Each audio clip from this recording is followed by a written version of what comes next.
Most Bible stories focus on famous names: Abraham, Sarah, kings, prophets. But this story is about someone usually pushed to the side. Her name is Hagar.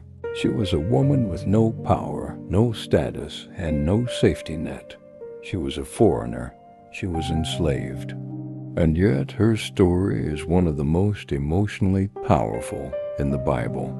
Hagar lived in the household of Abraham and Sarah. They were wealthy, respected, and deeply religious people. God had promised them a future filled with descendants, as many as the stars in the sky. But year after year, nothing happened. Sarah could not have children, and the waiting became painful. Eventually, Sarah made a decision that was common in the ancient world, but devastating for the person it affected. She told Abraham to take Hagar and have a child through her. Hagar was not asked. She was not given a choice. Her body became a solution to someone else's problem. When Hagar became pregnant, everything changed. For the first time, she carried something valuable. But instead of bringing peace, the pregnancy brought tension. Sarah felt threatened and humiliated. Her frustration turned into cruelty, and she treated Hagar harshly. The situation became unbearable. Pregnant and alone, Hagar ran away into the wilderness. She had no destination, no protection, and no clear plan. Only fear and desperation followed her into the desert. There, in the middle of nowhere, something unexpected happened. God found her.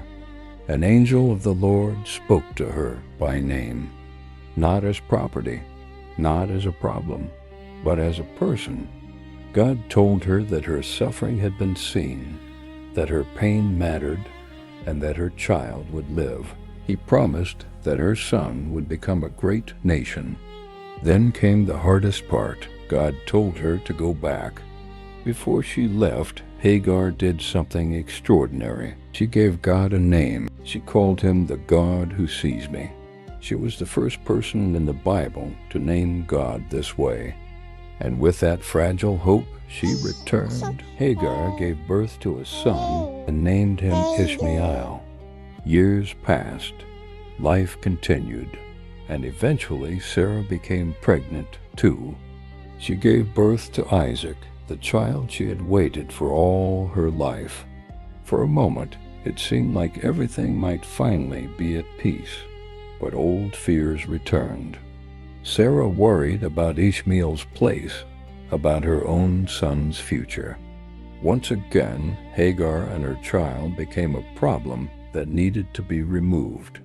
Sarah demanded that Abraham send them away. This time, no one stopped it.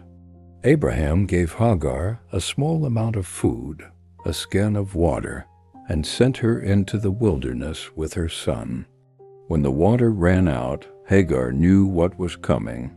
She placed Ishmael under a bush and walked away because she could not bear to watch him die. She sat down and wept. At her lowest moment, God heard the cries of the child. He called out to Hagar again, telling her not to be afraid. God opened her eyes, and she saw a well of water that had been there all along. Hagar and her son lived. Ishmael grew strong. God kept his promise to the woman the world tried to forget. Hagar's story reminds us that God sees those who feel invisible.